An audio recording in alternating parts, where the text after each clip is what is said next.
She has no idea what abilities I possess, even Remuru would fail to see through the trick she played. She wants to play at being my maid. Fine, I can have some fun with this too. The maid bowed to me. It would be my honor to serve you, Master Felix. Wow, no hesitation in calling me master. I guess Elmesia wasn't the sort to have an excessive amount of pride. Before I answer, who exactly is the elf behind this homunculus? When an elf uses a homunculus, they basically transfer their spirit into the homunculus, leaving their main body rather vulnerable. In this case I knew it was a tad different, as Elmesia split off a chunk of her spirit, allowing her to be in two places at once, but it would be weird if I didn't ask these questions. I didn't think Elmesia would straight up lie to me, so I was curious about what answer she had prepared. You do not need to worry about that, Fel, but if you must know, her original body is in safe hands. Elmesia answered. I gave her a half-lidded stare at that half-assed answer. Normally I would have said no right then and there if I didn't know what Elmesia was doing, but I also wanted to mess with Elmesia a bit now. And this maid was perfect for that. Seeing my doubtful gaze, Elmesia continued without prompting. She is a rather close ally of mine that wished to explore the world more. I felt that she could learn a thing or two by your side, Fel. She has been trained to be a maid and will fulfill any orders you give. Elmesia added. To be fair, none of what she said could be considered a straight-up lie. Fine, fine, I'll accept this gift of yours, so long as you are willing. I asked the maid. Yes, it would be my honor. The maid answered with a quick bow. Elmesia smirked victoriously. Oh, I would be having a lot of fun with this. If a maid messed up, isn't it the master's duty to punish them? What's your name then? I can't just keep calling you that maid in my head. My name is Evelyn. I nodded. Got it, nice to meet you, Evelyn. I gestured to Kurumi.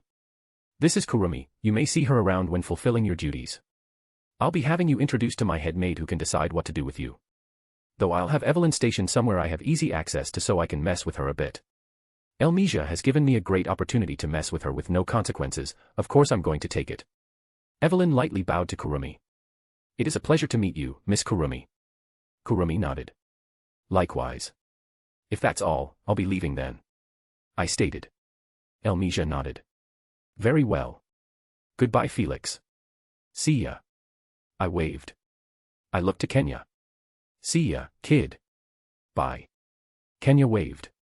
I snapped my fingers, teleporting the three of us back to Azeroth.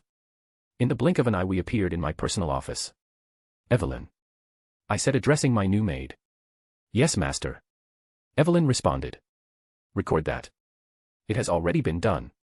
Hey, it would be fun to mess with Elmesia with that whenever the cat's out of the bag. You'll be under the wing of my head maid, Raiden. Evelyn nodded. As you wish. I turned to Kurumi, who was lazily lying on my chair in her fox form.